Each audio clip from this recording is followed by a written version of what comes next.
Now that we have the transducers set up and we have full control of the system, I'd like to try and do a dynamic test on a rubber sample. So for that we need to get the triaxial cell into the load frame. But first we need to make sure it fits.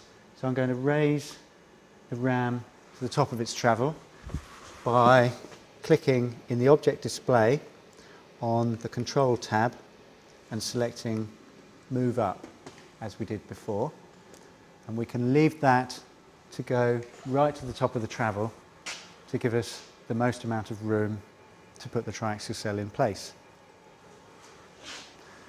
With the actuator now at the top of its travel, I need to consider whether we need to move the top beam to fit the triaxial cell in. To move the top beam, we have these Tommy bars which can be fitted into the nuts and turned to loosen or tighten the main nuts that clamp the top bar.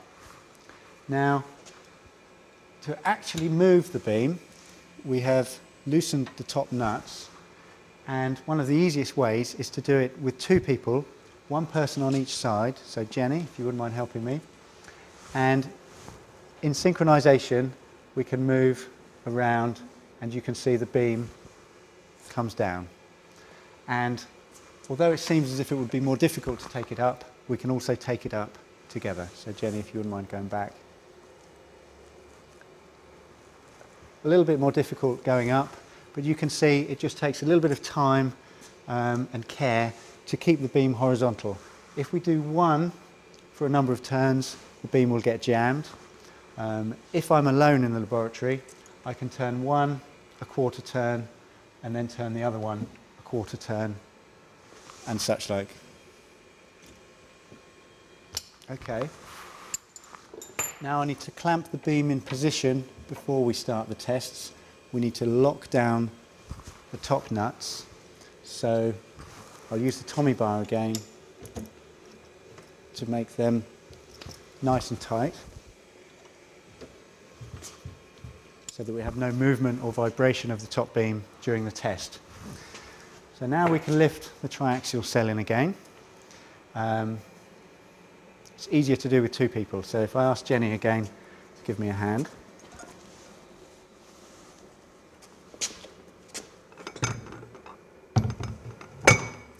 That's now in place, and we've estimated the ram position perfectly.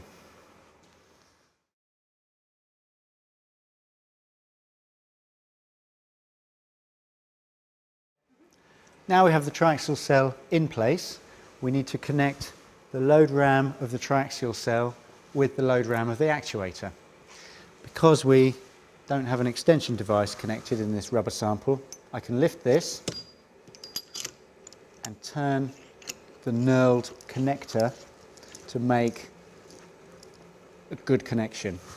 Alternatively, if I had a triaxial cell which had pressure in it, I could move the actuator down to meet the load ram using the functions on the control panel.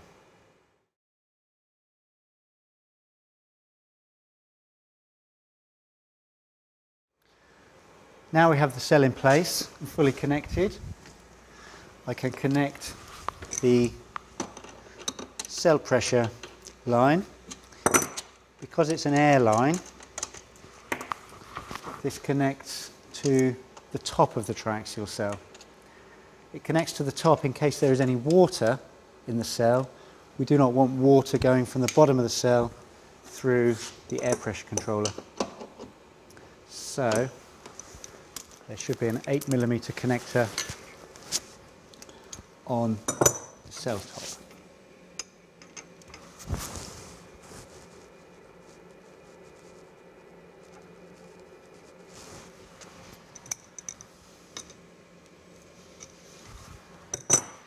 Even though it's a dummy rubber sample, I will still try to go through the actual procedure you would go through for saturation, consolidation, maybe getting to a small bedding load before doing a few dynamic tests.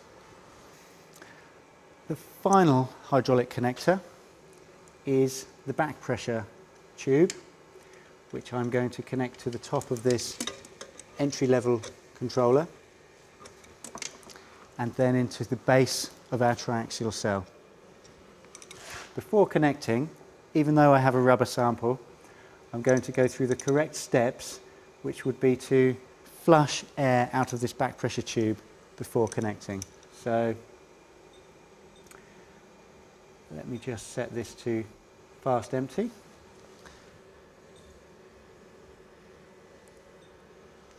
Now I can connect the tube because I know I do not have any air in the tube.